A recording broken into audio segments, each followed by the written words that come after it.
Bem-vindos às Quintas com Péricles Ramos. Aqui é um canal de amigos para amigos, onde vamos refletir questões importantes. Você vai encontrar reflexões, estudos, testemunhos e palestras. Se inscreva e compartilhe nosso programa para que seus amigos possam assistir com você.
Milagres de Jesus.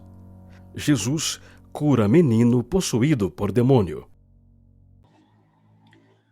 Boa noite. Estamos começando mais um programa Quintas com Péricles Ramos. Sejam todos bem-vindos. A você que já é inscrito, ou você que recebeu um convite para assistir, ou mesmo você que estava simplesmente navegando e que veio parar aqui. Que todos vocês possam receber as bênçãos de Deus, que seus corações encontrem paz, alegria e esperança através dessa mensagem desta noite. É muito bom quando chega quinta-feira, poder encontrar os amigos, esses amigos internéticos, é um neologismo, né? Mas é muito bom estar com vocês. Se você já é inscrito, participe do chat, deixe o seu comentário abaixo do vídeo e não se esqueça de deixar seu like. Caso ainda não seja inscrito, faça a sua inscrição. Assim, você, além de ficar sabendo das novidades, poderá participar do chat, interagir com os demais amigos, tá certo? Deixa eu contar um segredinho para vocês. O YouTube possui robôs de mecanismos para controlar tráfego. E esses robôs ficam atentos a todas as movimentações dos vídeos, dos canais, a participação e envolvimento de todas as pessoas que estão ali. E se ele percebe que um canal e seus vídeos têm muita participação, ele entende que aquele conteúdo é relevante e ele mesmo começa a promover o conteúdo do canal. Só que ele não entende se o que está sendo transmitido é bom ou ruim. Ele compreende apenas que aquela temática está provocando tráfego. E com isso, muita coisa ruim e nociva acaba sendo promovida.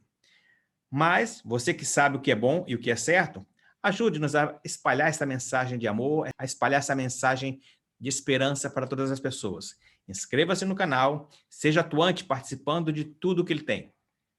Vamos transmitir coisas boas, né? Vamos levar a mensagem de Cristo ao maior número de pessoas possível. E assim, você estará sendo um missionário digital.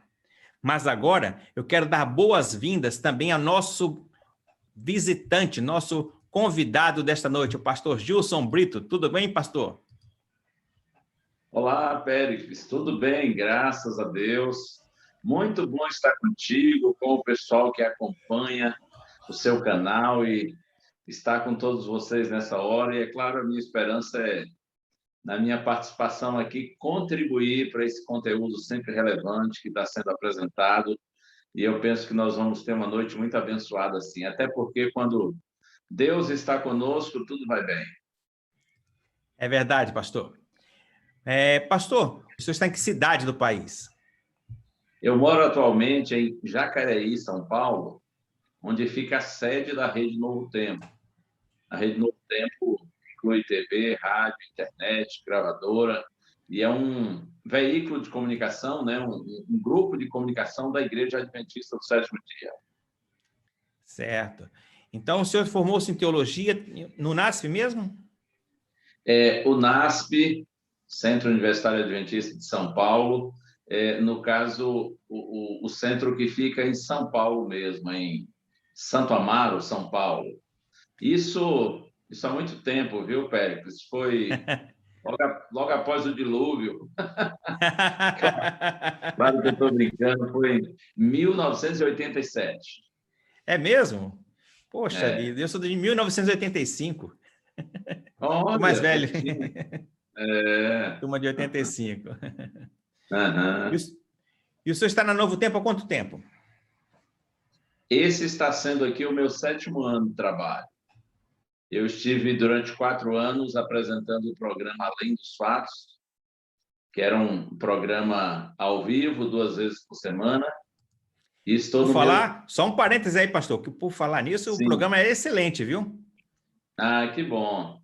E agora estou no meu 3º ano apresentando A Voz da Profecia. Entendi. Agora, pastor, fala um pouquinho da Novo Tempo para a gente. Fala um pouquinho, muitas pessoas ainda não conhecem a TV Novo Tempo. Fala um pouquinho dela para nós. Como eu disse, a Rede Novo Tempo faz parte da Igreja Adventista e ela tem assim como propósito, objetivo maior, a pregação do Evangelho, né, do Senhor Jesus Cristo.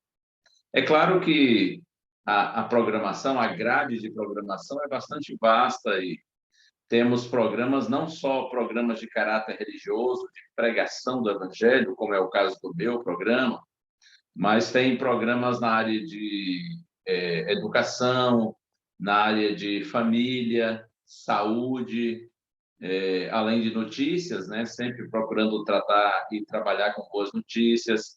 Tem também na área infantil, na área psicológica, financeira.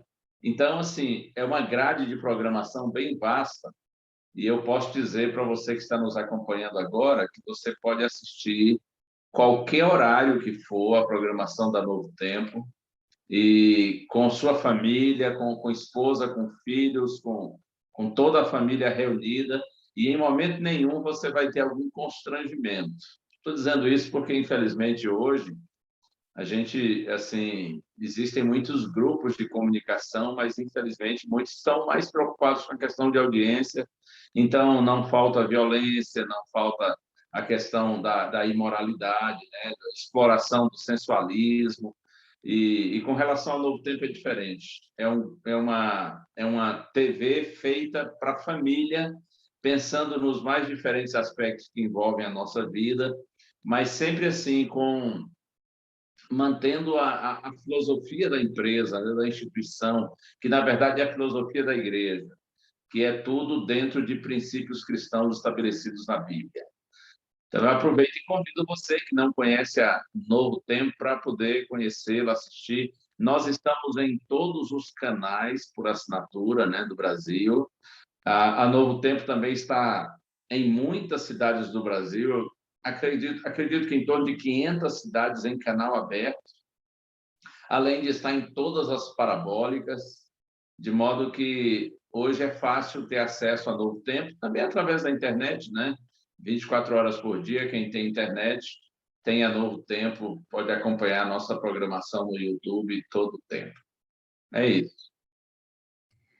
Olha, pastor, é bom ter essas boas notícias, né? Saber que temos um canal especial preocupado com os valores familiares, né? Sim, sim. Mas, pastor, o senhor hoje tem uma missão, né? Essa missão é falar sobre um dos maravilhosos milagres de Jesus Cristo. Então, antes de começarmos e lhe entregar a palavra, vamos fazer uma oração pedindo as bênçãos de Deus, né? Eu convido a você que pudesse, então, curvar sua fronte para nós buscarmos a orientação divina. Querido Pai que habita nos altos céus, mais uma vez nós somos agradecidos pela oportunidade de estudar a Tua palavra. Quão bom é saber, Senhor, que Tu é um Deus que se preocupa com Teus filhos, que cuida deles em todos os momentos e que está pronto para nos ajudar quando for preciso. Por favor, derrama Teu Santo Espírito sobre o pastor Gilson, para que ele, inspirado por Ti, possa trazer uma mensagem poderosa para nossas vidas, para nossos corações, nos dando esperança, conforto e paz. É o que te pedimos, em nome do Filho amado Jesus Cristo. Amém. Pastor, estes momentos agora são contigo. Muito bem, então, como eu disse, é um prazer estar com todos vocês que estão agora acompanhando esse momento especial de reflexão na Palavra de Deus. E eu aproveito o ensejo e peço a você que está me acompanhando, sempre que você lembrar, podendo, eu peço que você ore por mim, ore pelo Quarteto Arautos do Rei, que é um grupo musical que sempre está comigo. Nós juntos formamos a equipe que nós chamamos de A Voz da Profecia, que é um ministério de pregação do Evangelho. E eu aproveito e peço a você que, além de assistir a Novo Tempo, seja na TV ou ouvir a programação da Novo Tempo pelo rádio, acompanhar pela internet, sempre que puder também você ore por nós que trabalhamos aqui, para que juntos nós sigamos levando essa mensagem de vida, de esperança a todo o povo brasileiro e ao mundo, né? Hoje com a internet, o mundo está aí alcançável a todas as pessoas. Muito bem, pensando nessa questão dos milagres de Jesus, eu decidi compartilhar hoje com vocês um milagre realizado por Cristo, e eu vou citar o texto que está no Evangelho de Marcos, capítulo 9, a partir do verso 14.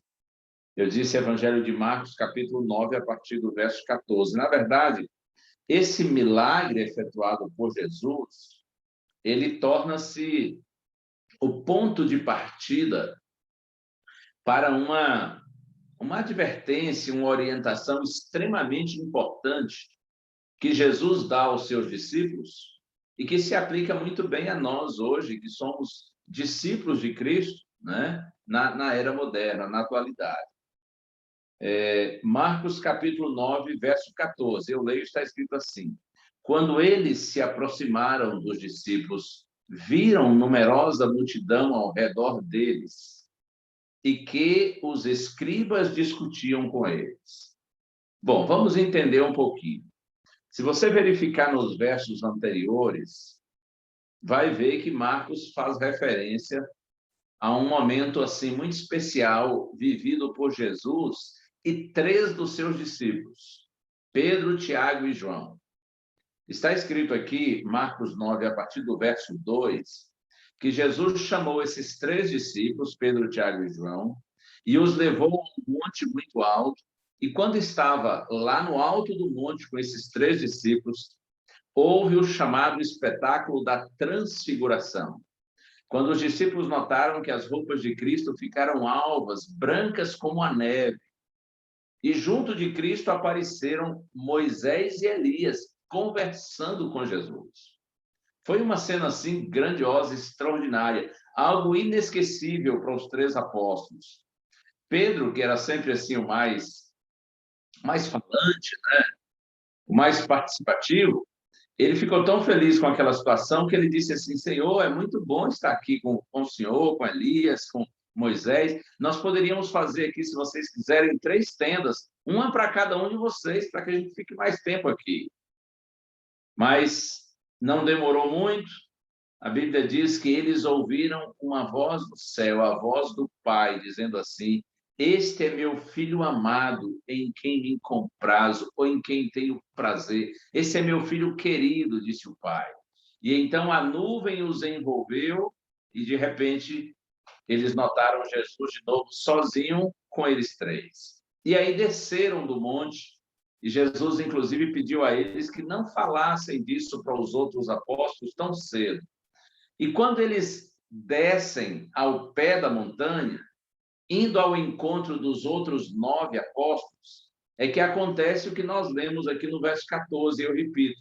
Quando eles se aproximaram dos discípulos, viram numerosa multidão ao redor e que os escribas discutiam com eles. Então, veja, enquanto Jesus estava lá no monte com os 3 discípulos, junto aos outros 9, uma numerosa multidão reunida. E estava havendo uma discussão. Não era uma simples conversa assim, amistosa, é discussão no sentido mesmo de briga, de polêmica, entre os 9 discípulos de Cristo e os escribas.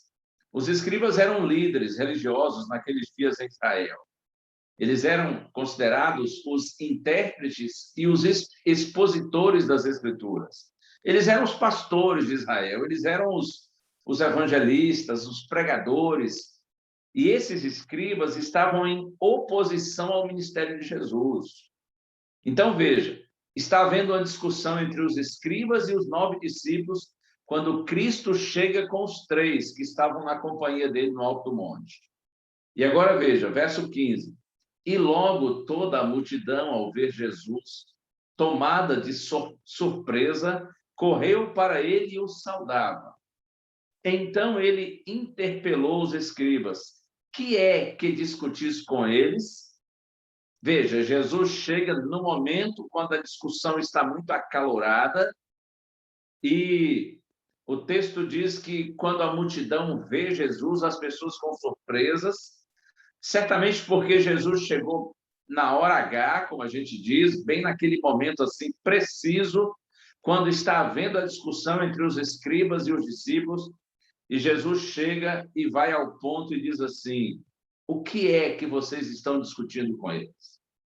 Jesus encara os escribas, olho no olho, cara a cara, e diz assim: o que está vendo? Como a gente diz assim na linguagem popular, né? O que está pegando aí? Né? Qual é o problema? O que está acontecendo? Por que vocês estão discutindo com os meus discípulos? Olho no olho assim. E aí, olha, você vai ver aqui que os escribas ficaram quietinhos. Até então, eles estavam se achando os bambambãs, os mais inteligentes, os mais competentes. Os discípulos de Cristo estavam se sentindo humilhados. Mas quando Jesus chega para os escribas, olha nos olhos deles e diz assim: o que vocês estão discutindo com eles? Eles ficam quietinhos. Os discípulos também quietos. Mas aí a Bíblia vai nos dizer que um homem quebrou o silêncio. Olha aqui. Marcos 9, versos 17 e 18.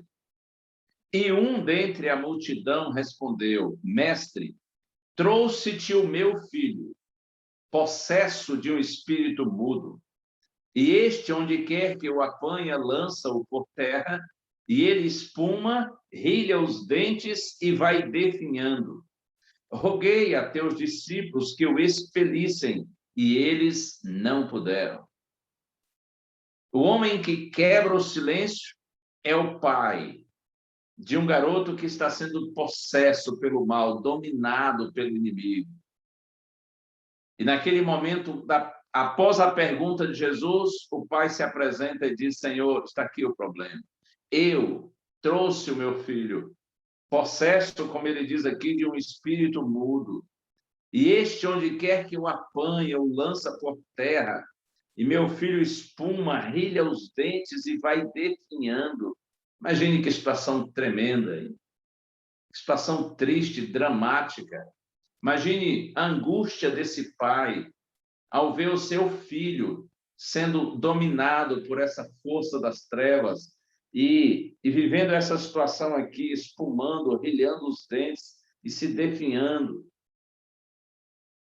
E agora na frase seguinte: roguei a teus discípulos que o expelissem e eles não puderam. Está aqui a causa da discussão. O pai chega buscando a libertação do filho, mas Jesus não está presente. Estão ali 9 dos seus discípulos. Esse pai, sabendo que os discípulos eram, claro, seguidores de Jesus, pede e pergunta se eles podem ajudar o filho dele.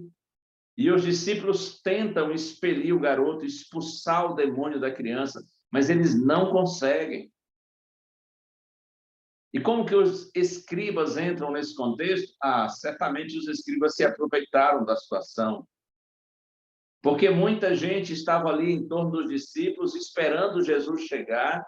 Quando o pai chega com o garoto, os discípulos tentam expulsar o demônio, não conseguem. Aí os escribas se aproveitam da situação e certamente estavam humilhando os discípulos de Cristo. Eles deviam estar dizendo assim: olha, vocês estão vendo aí que eles não têm poder nenhum. E esse nome que eles usam, e é claro que eles usaram o nome de Jesus, esse nome que eles usam não tem poder. Jesus não é o verdadeiro Messias, ele não é o Filho de Deus, ele é um impostor, ele é um enganador. Certamente a discussão era em torno disso. E os discípulos tentavam se defender e defender Cristo, mas como? Você conhece o ditado: contra fatos não há argumentos. Por mais que eles tentassem se defender e defender Jesus, o mal estava prevalecendo. O demônio não estava sendo expulso, o garoto continuava dominado pelo mal. E os escribas insistiam diante das pessoas e diziam: vocês estão vendo que eles estão desmascarados, o mestre deles não tem autoridade, não tem poder, eles usam o nome de Jesus, mas o mal está prosperando, está prevalecendo. E quando a discussão está nesse nível, é que Jesus chega. E agora no verso 19 está escrito assim: então Jesus lhes disse: ó geração incrédula, até quando estarei convosco? Até quando vos sofrerei? Tragam-me o garoto. Veja, essas palavras de Jesus eu entendo como Cristo dizendo assim: ó geração incrédula, geração descrente, geração sem fé. Eu imagino a tristeza de Cristo nessa hora, ao ver que os escribas, que eram líderes religiosos, estão tentando humilhar os discípulos, e os discípulos de Cristo, que também são líderes, se sentindo incapazes diante da situação, e enquanto os líderes religiosos estão discutindo, estão brigando, a multidão está confusa e o mal está prevalecendo. Eu aproveito aqui e abro parênteses para dizer que eu penso que entristece muito o nosso Senhor quando ele vê, ainda hoje, a sua igreja se desfazendo em brigas, em contendas, em discussões, cada um na sua denominação religiosa tentando ser melhor do que o outro, e muitas vezes se ofendendo mutuamente, né? Dominados por egoísmo, dominados por orgulho, dominados por preconceitos. Oh, que triste essa guerra que existe, né? Essa discussão onde cada um quer ser melhor do que o outro, e o mal prevalece, e o inimigo fica feliz com essas coisas todas, e isso entristece a Deus. É claro que cada um de nós é livre, né, para ter suas convicções, e precisa ter, mas a gente precisa saber respeitar o pensamento do outro. Eu penso que é um exemplo, inclusive, de cristianismo, além de maturidade. Quando você tem sua opinião, sabe defendê-la, porém com respeito à opinião do outro, diferente da sua. Então, Jesus se entristece muito quando vê aquele desrespeito, aquela discussão dos escribas tentando humilhar os seus discípulos e o mal prevalecendo, e a multidão confusa. Por isso que Jesus diz: ó geração incrédula, até quando estarei com vocês? E aí no verso 20, trouxeram-lhe o garoto. Quando ele viu a Jesus, o Espírito imediatamente o agitou com violência. Caindo ele por terra, revolvia-se espumando. Verso 21, perguntou Jesus ao pai do menino: há quanto tempo isso lhe sucede? Desde a infância, respondeu, e muitas vezes o tem lançado no fogo e na água para o matar. Mas se podes alguma coisa, tem compaixão de nós e ajuda-nos. Oh, que pai sofrido! Jesus diz assim: há quanto tempo acontece isso com seu filhinho? Eu gosto de dizer que quando Deus faz perguntas, ele não pergunta porque ele não tem as respostas. Deus pergunta para nos fazer refletir. Deus pergunta para estabelecer um diálogo conosco, porque Deus tem prazer em conversar conosco, em ter comunhão conosco. Deus pergunta para que nós tenhamos a oportunidade de expressar nossos sentimentos. Então, Jesus diz assim: há quanto tempo acontece isso com seu filho? Eu diria ainda que Deus pergunta para mostrar que ele se interessa pelos nossos problemas. Mesmo que para os outros nossos problemas não sejam grandes, mas se os nossos problemas nos fazem sofrer, mesmo que os outros desprezem nosso problema ou nosso sofrimento, se está nos machucando, importa para Deus. Então Jesus diz assim: desde quando acontece isso com seu filho? E o pai diz assim: Senhor, desde a infância. O inimigo muitas vezes o tem lançado no fogo e na água para o matar. Imagine que drama. E ele diz assim: mas se tu podes alguma coisa, tem compaixão de nós e ajuda-nos. O pedido era para libertar o filho, mas você que está me assistindo agora e que tem filho ou filha, você que tem seus filhos, você sabe algo que machuca nossos filhos, machuca a gente, não é?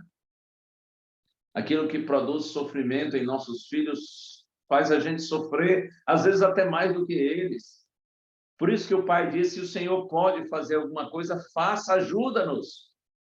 E aí Jesus diz assim: se podes, tudo é possível ao que crê. É claro que Jesus não está censurando, criticando aquele pai desesperado. O Senhor está, sim, alimentando a fé daquele homem. Se podes, tudo é possível ao que crê. Como quem diz assim: ei, acredite, tem solução para esse caso, sim. Até porque ele estava buscando a solução no lugar certo. Se podes, tudo é possível ao que crê.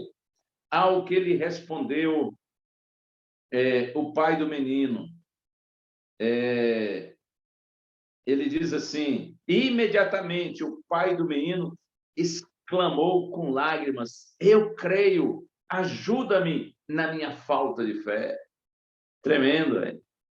Tudo é possível ao que crê, disse Jesus. E o pai do menino, em lágrimas, ele diz assim: Senhor, eu creio, mas ajuda-me na minha falta de fé. Como quem diz assim: Senhor, eu queria crer mais.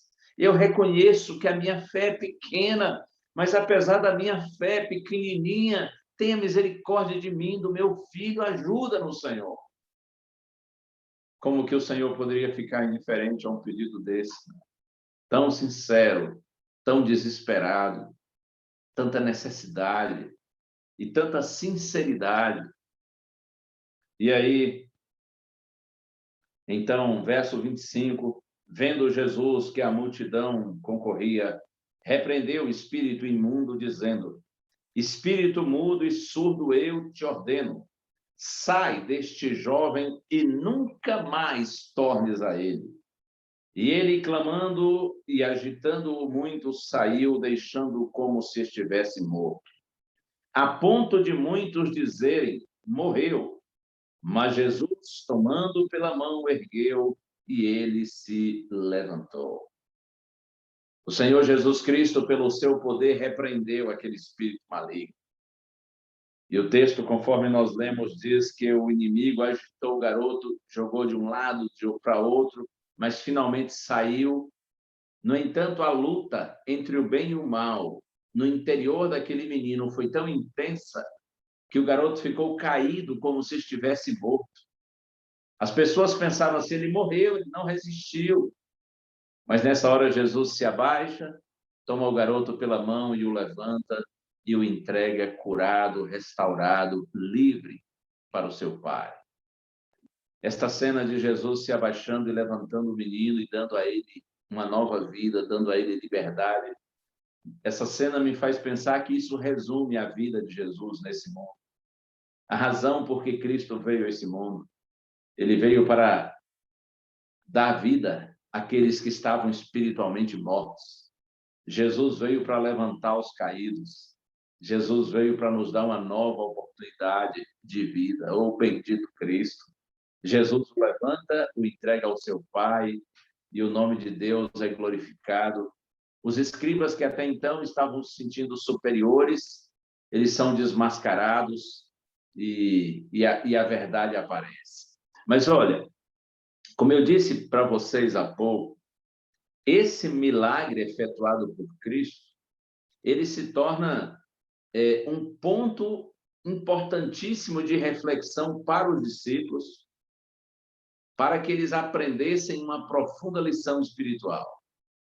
Esses dois versos seguintes aqui, Marcos 9, versos 28 e 29, eles são cruciais para a gente entender por que esse milagre foi registrado nas Escrituras. Eu leio, ouça bem. Quando entrou em casa, os seus discípulos lhe perguntaram em particular: por que não podemos nós expulsá-lo? Respondeu-lhes: esta casta não pode sair, senão por meio de oração e jejum. Você compreendeu? O tempo passou, não sei quantas horas passaram, mas assim que os discípulos tiveram a oportunidade de estar sozinhos com Jesus, especialmente aqueles 9 que estavam lá na montanha e que foram ao pé da montanha e que foram humilhados pelos escribas, quando eles têm a oportunidade de estar com Jesus em particular, eles se aproximam de Cristo e dizem assim: por que nós não podemos expulsá-lo? Ou seja, Senhor, conta para a gente, por que deu errado? Por que a gente tentou com sinceridade ajudar aquele pai aflito, tirar o demônio daquele menino, e a gente não deu conta? A gente não conseguiu. Senhor, por que foi que nós passamos aquele vexame lá, aquela humilhação? Por que isso aconteceu? Os discípulos ficaram certamente durante algumas horas intrigados com essa questão. Por que não deu certo? Certamente, como eu disse, usaram o nome de Cristo e foram sinceros, mas não deu certo.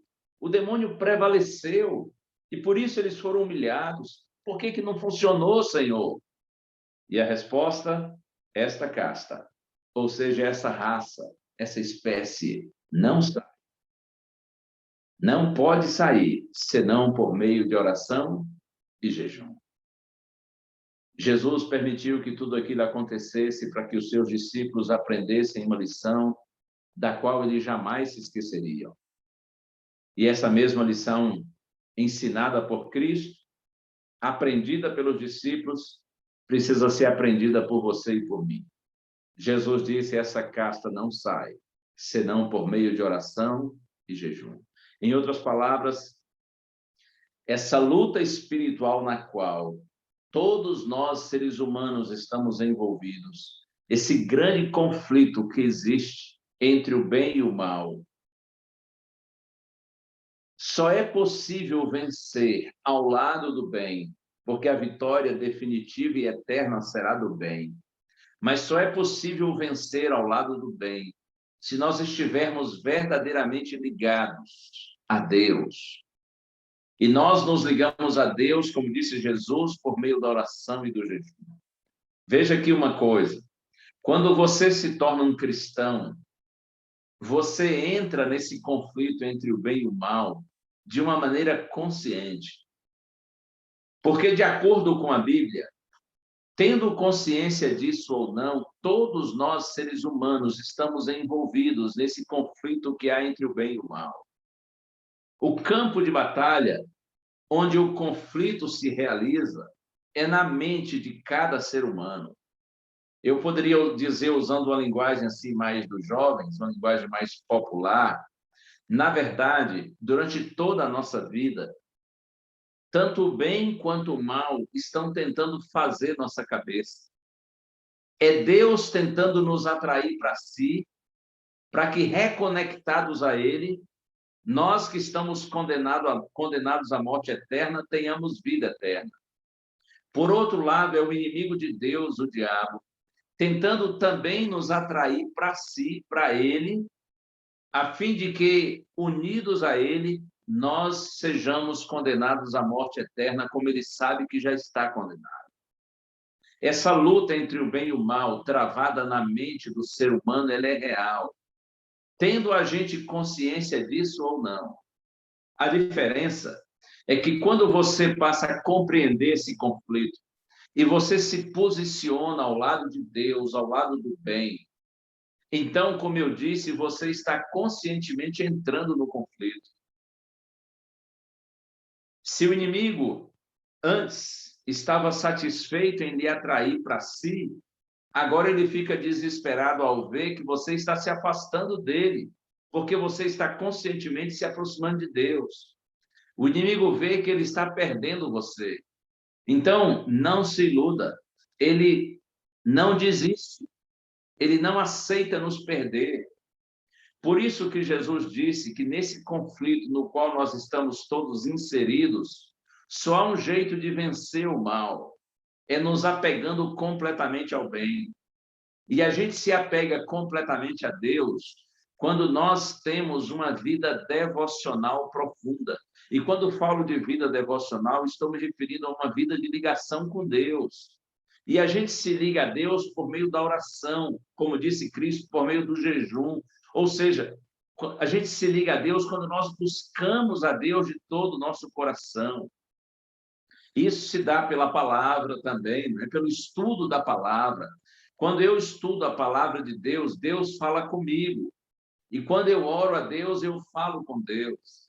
Então, o que Jesus disse para os seus discípulos é que para que eles fossem vitoriosos na luta contra o mal, eles teriam que ter um relacionamento genuíno com Deus, constante, permanente. Não basta falar o nome de Deus e falar com sinceridade. É preciso amar a Deus, relacionar-se com Ele, viver em constante comunhão com Ele. Assim que nós somos habilitados e nos tornamos vencedores nesse conflito contra o mal. Eu, quando penso nessa mensagem aqui, eu gosto de pensar nas chamadas armas espirituais que Deus deixou, já que é um conflito, né, entre o bem e o mal, e nós estamos nesse conflito do lado do bem, graças a Deus por isso. Nós temos que entender que como é um conflito, como é uma guerra, como em toda guerra, existe inimigo. E existem armas para a gente vencer o inimigo. E as armas espirituais, sobretudo, são a oração, incluindo aqui o jejum, né, que é uma expressão de comunhão, de busca de Deus, e a palavra de Deus. Quando nós vivemos em oração, então nós estamos em constante comunhão com o Senhor. Eu me lembro de um episódio maravilhoso vivido por Cristo. Eu não vou ler o texto, mas é um texto conhecido, eu posso citar Lucas capítulo 3, versos 21 e 22. A Bíblia diz que quando João Batista estava batizando no Rio Jordão, e Jesus foi para ser batizado por João, não porque ele precisasse, mas para nos dar exemplo, quando Jesus foi ser batizado por João, assim que Jesus é batizado, a Bíblia diz que Jesus está em oração, quando de repente o céu se abre, o Espírito Santo desce sobre Jesus em forma corpórea de uma pomba, e ouve-se uma voz do céu dizendo assim: esse é meu filho amado em quem tenho prazer. Outra vez, Deus, o Pai, se referindo a Jesus, na presença dos seus discípulos: este é meu filho amado em quem tenho prazer. Quando eu penso nesse episódio do batismo de Jesus, ele orando, o céu se abrindo, o Espírito Santo descendo sobre ele, e o Pai dizendo: esse é meu filho amado em quem tenho prazer. Eu gosto de pensar que assim também acontece comigo e com você.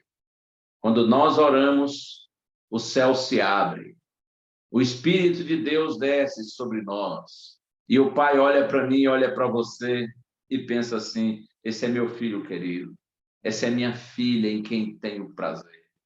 E acredite, o inimigo jamais terá força, terá poder, terá autoridade sobre uma pessoa que faz como fez Jesus, que vive em oração, que recebe, por isso, diariamente o Espírito Santo, e que é um filhinho, é uma filhinha preciosa aos olhos do Pai. O inimigo jamais terá poder sobre nós. Nossa vida será blindada, será guardada, será protegida pelo Deus eterno. Assim como os discípulos precisavam aprender uma lição extremamente necessária, eu e você também precisamos aprender essa lição. Lembre-se disso. Não basta proferir o nome de Deus, dizer que crê em Deus. Não basta glorificar e exaltar o nome de Deus por aí. A gente precisa mais do que isso. A gente precisa viver em constante comunhão com o Senhor. A gente precisa viver na presença dele todo o tempo, para que sejamos realmente vitoriosos nessa luta contra o mal.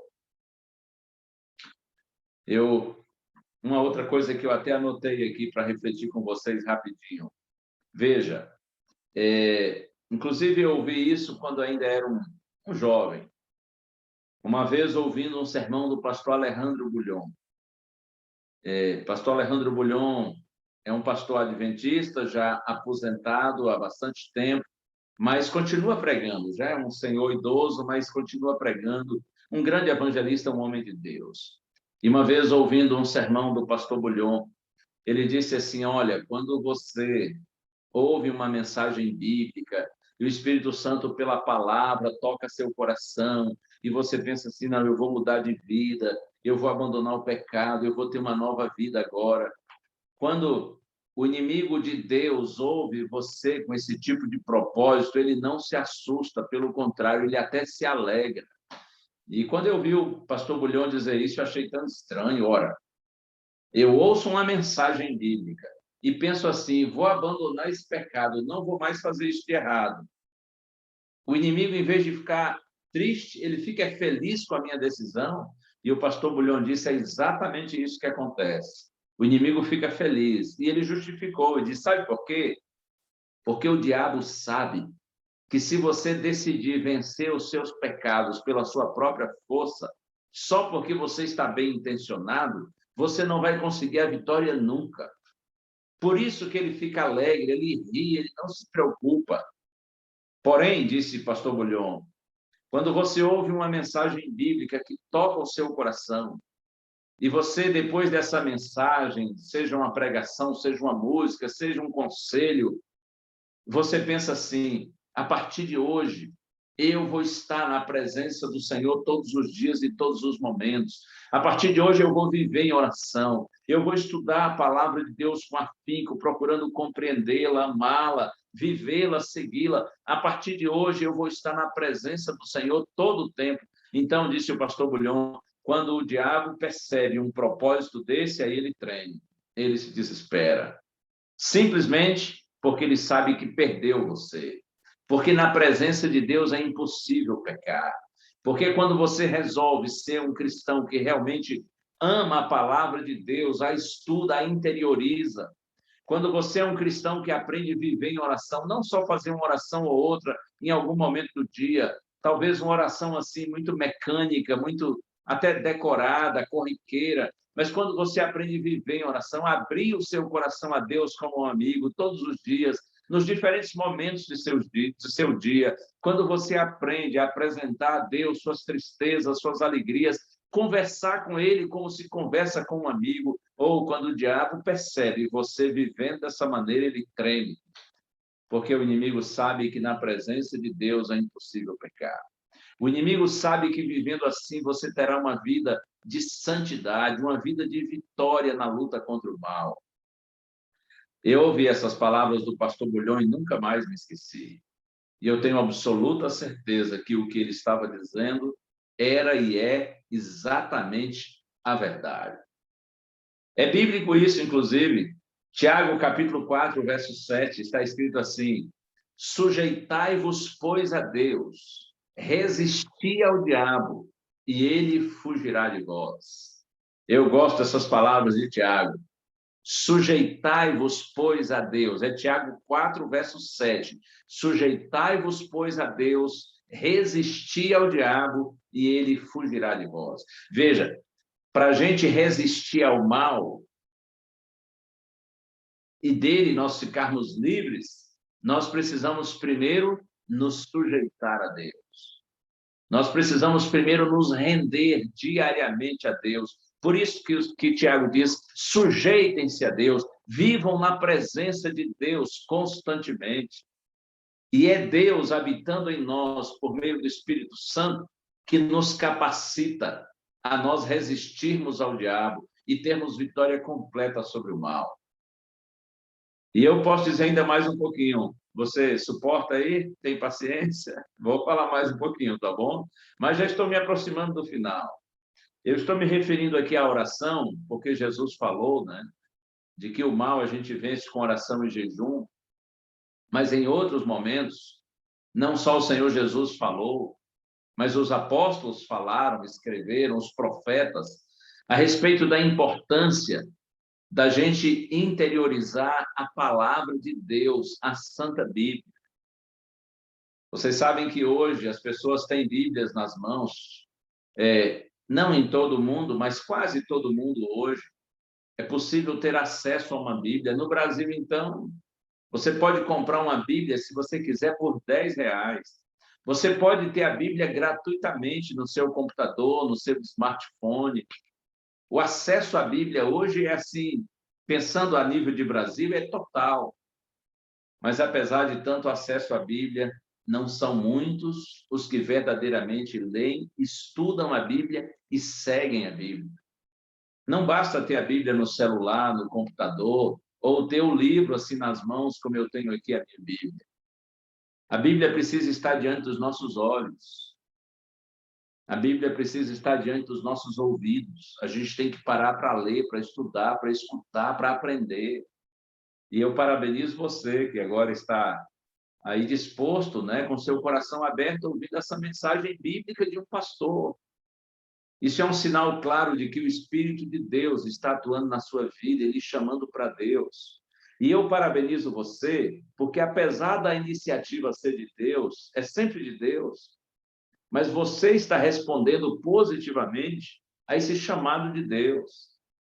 A glória toda é do Senhor, quando o homem se aproxima dele, porque é ele quem chama, é ele quem toma a iniciativa. Mas o homem que responde positivamente ao chamado de Deus merece ser valorizado e reconhecido. Por isso que eu parabenizo você, por você agora estar aí ouvindo, assistindo uma mensagem bíblica. Isso, como eu disse, é sinal de que o Espírito Santo está atuando na sua vida e você está respondendo de maneira positiva esse chamado. Parabéns por isso, mas continue. Continue buscando o Senhor, continue buscando sua palavra. Eu vou ler apenas uma frase aqui de João, o discípulo amado, na sua primeira carta. Está pertinho do livro do Apocalipse. Primeira carta de João, capítulo 2, no verso 14. João dá aqui nessa sua carta conselhos a pais, a filhos, pessoas idosas, pessoas jovens. Eu quero ler essas palavras de João aqui, dirigidas especialmente aos jovens. É a primeira carta de João, capítulo 2, verso 14. A partir do meio do verso, ele diz assim: jovens, eu vos escrevi porque sois fortes, e a palavra de Deus permanece em vós, e tendes vencido o maligno. São palavras conhecidas. Jovens, eu vos escrevi porque sois fortes. A palavra de Deus permanece em vós e tendes vencido o maligno. Os jovens para os quais João aqui primeiramente escreveu eram jovens no primeiro século, né, da nossa era, da era cristã, que viviam numa região do mundo chamada Ásia Menor, hoje onde se situa a Turquia. E João diz para esses jovens que eles eram fortes. Mas veja, a força aqui não é força física. Ainda que seja na juventude que a gente tem maior vigor físico, né? Mas a força mencionada aqui não é nesse aspecto físico. Porque ele diz assim, olha, sois fortes, a palavra de Deus permanece em vós e tendes vencido o maligno. João aqui está falando de força espiritual. Esses jovens estavam sendo vitoriosos na luta contra o mal. Eles não estavam sendo derrotados como os discípulos de Cristo foram. Naquele dia lá, quando o homem apareceu com o filho possesso, os discípulos tentaram expulsar o demônio e não conseguiram. Foram derrotados. Esses jovens aqui, João diz, vocês estão sendo fortes. A palavra de Deus permanece em vocês e vocês têm vencido o maligno, o diabo. Qual era o segredo da força desses jovens? Por que eles estavam vencendo o maligno? E João os elogia por isso. A resposta está aqui no próprio texto, né? A palavra de Deus de João permanece em vós. Quando a palavra de Deus permanece em nós, então nós somos espiritualmente fortes e a vitória contra o maligno se torna inevitável. Agora creia, O contrário também é verdadeiro. Quando a palavra de Deus não está em nós, nós somos cristãos espiritualmente fracos. E a vitória será do maligno, e não nossa, e não de Deus em nossa vida. Você e eu precisamos decidir se seremos fortes ou fracos, se seremos vencedores ou vencidos na luta contra o mal. A decisão é nossa. Porque para a vitória, Deus já providenciou as armas espirituais necessárias. E essas armas, elas são poderosíssimas. Elas são letais. Elas são mortais. O inimigo treme quando ele vê um homem e uma mulher usando essas armas espirituais. A oração e a palavra de Deus. O inimigo treme. Porque ele sabe que, se nós vivermos em oração e em constante estudo da palavra e obediência à palavra, a vitória do Senhor será completa em nossa vida. A derrota do mal será esmagadora. Paulo, inclusive, chega a dizer, eu posso mencionar esse texto, depois você lê com calma, segunda carta aos Coríntios, capítulo 10, verso 4, Paulo diz assim, as armas da nossa milícia não são carnais, e sim poderosas em Deus para destruir fortalezas. Isso é forte, não é? As armas da nossa milícia não são carnais, diz Paulo. Ele está falando, é claro, aqui da batalha cristã, da luta contra o mal. As armas da nossa milícia não são carnais, mas elas são poderosas em Deus para destruir fortalezas. Todo mal é vencido quando a palavra de Deus é conhecida, é interiorizada, amada e seguida. Todo mal é vencido quando eu e você vivemos em oração constante, permanentemente em comunhão, em contato com Deus. Lembre-se disso, na presença do Senhor é impossível pecar. O que você e eu mais precisamos fazer é correr todos os dias para a presença do Senhor e estar em constante comunhão com Ele. Deus abençoe cada um de vocês. Que todos tenham a vitória que vem do Senhor, mas para isso, sejamos humildes e não deixemos passar um só dia sem estudarmos a palavra de Deus, pedindo ao Espírito Santo que nos ajude a compreendê-la, interiorizá-la, amá-la e obedecê-la. Que não passemos um só dia e um só momento sem a consciência de que estamos na presença de Deus e com Ele, por meio da oração, nós podemos falar todo o tempo. E Ele vai nos ouvir, porque o Senhor tem prazer em ouvir a oração dos seus filhos. Termino com dois pensamentos. Um sobre a oração e sobre a Bíblia, e o outro sobre a Bíblia. O pensamento sobre a oração é de Philip Keller. Ele dizia assim, a oração tranquiliza o coração, fortalece nossas decisões e nos conduz a um contato pessoal com Deus, nosso Pai. Eu gosto disso, eu repito.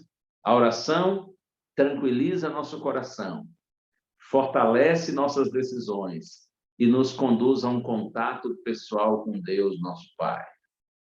E sobre a Bíblia, não sei quem disse essas palavras, mas eu acho tão lindas. Diz assim, esse livro fará você evitar o pecado ou o pecado fará você evitar esse livro? Oração e Bíblia, duas armas espirituais letais, para que o inimigo seja vencido e para que a vitória de Deus seja definitiva e completa em nossa vida. Deus nos abençoe e nos ajude, que o Espírito Santo cada dia mais nos leve à sua palavra e nos leve à presença do Senhor por meio de uma vida de oração. Você quer nessa hora dizer, Senhor, estou aqui, me ajude, Senhor. Eu quero estudar mais tua palavra, quero compreendê-la mais. Me dê, Senhor, mais determinação, mais decisão, mais disposição de buscar tua palavra. E, Senhor, me ensina a orar. Eu quero aprender a orar, eu quero aprender a viver em oração, Senhor. Você gostaria de colocar esse seu desejo, essa sua decisão agora na presença do Senhor? Eu quero orar com você, pode ser? Assim onde você está aí, como estiver, Pense em Deus comigo agora. Já estamos pensando nele. Nós vamos continuar pensando em Deus agora por meio da oração. E eu quero ter o prazer de colocar diante de Deus os nossos sentimentos. Vamos orar. Pai querido, eu te agradeço, Senhor, por essa oportunidade de compartilhar a tua palavra com os teus filhinhos, Senhor, que abrem com sinceridade nessa hora o coração a ti. Pai, eu te peço, assim como tens me ajudado, ajuda todos que estão orando comigo, Senhor, para que juntos nós permaneçamos ao teu lado, conscientemente, Senhor. Temos compreendido que há, sim, um conflito entre o bem e o mal. É fácil perceber isso, Senhor, não só por meio da tua palavra, mas por meio do que acontece em nossa própria mente, em nosso coração. Quantas vezes, Senhor, nós ficamos angustiados e nos sentimos, Senhor, disputados, porque queremos fazer o bem, mas o mal está em nós, como diz o apóstolo Paulo. Como é fácil, Senhor, perceber que de fato existe um conflito tremendo sendo travado entre o bem e o mal. Pai, conscientemente, Senhor, nós queremos nos colocar ao teu lado nesse conflito, porque entendemos que o Senhor é um Deus de bondade, de amor, de graça, misericórdia, e mais que isso, a vida, a verdadeira liberdade, a esperança, a alegria, a paz estão no Senhor e não do outro lado. Por isso nós corremos para ti, Senhor. Tu és nosso Deus, nosso Criador e nosso Salvador. E, ó Deus, nós te pedimos agora, ajuda-nos a usarmos as armas espirituais, Senhor, que tu criaste para a nossa vitória. Abençoa-nos, Senhor, na compreensão de tua palavra, que nós possamos compreendê-la, amá-la e segui-la, mesmo que às vezes seja difícil para nós, por conta da nossa natureza pecaminosa. Ajuda-nos a compreender e amar a tua palavra. E eu te peço também, Pai, ensina-nos a orar, Senhor, para que o nosso coração se abra a ti todo o tempo e assim vivamos na tua presença, em contínuo relacionamento com o Senhor. Queremos estar nas tuas mãos, Senhor, para que assim o inimigo seja vencido e tua vitória em nós seja completa e a tua vitória seja a nossa vitória eterna. Eu peço por todos que estão orando comigo agora, Senhor, no santo nome de Jesus. Amém. Amém. Amém. Meu amigo, que mensagem maravilhosa, viu? Que Deus te abençoe cada dia mais, esteja abençoando seu ministério e onde você for possa ser uma bênção. E você que nos assistiu, que a paz do céu, aquela proveniente do coração que está em paz com Deus, possa inundar seu coração. Que Deus abençoe sua vida, abençoe sua família, que tenha uma boa noite. Confie sempre em Deus e que os desejos do seu coração possam ser alcançados. Pastor Gilson, eu não tenho palavras para lhe agradecer, viu, meu amigo? Prazer, amigo.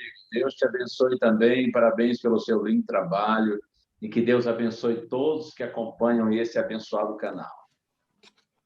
Pastor, eu sempre termino com alguns versos de João, tá certo? Nessa nova série Milagre de Jesus, sempre termino com esses versos. E cada vez numa versão diferente. Hoje eu vou falar sobre a mensagem, a mensagem, tá certo? Que nos diz o seguinte: Jesus realizou outros sinais que revelavam a Deus muito mais do que os que constam neste livro.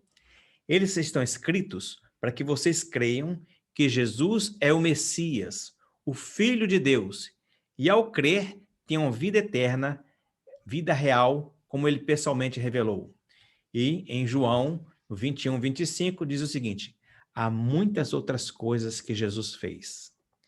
Se todas fossem escritas, cada uma delas, uma por uma, não consigo imaginar um mundo grande o bastante para caber tamanha biblioteca. Que Deus abençoe a você, uma boa noite e até a próxima semana com mais uma quinta-feira com Péricles Ramos.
Milagres de Jesus.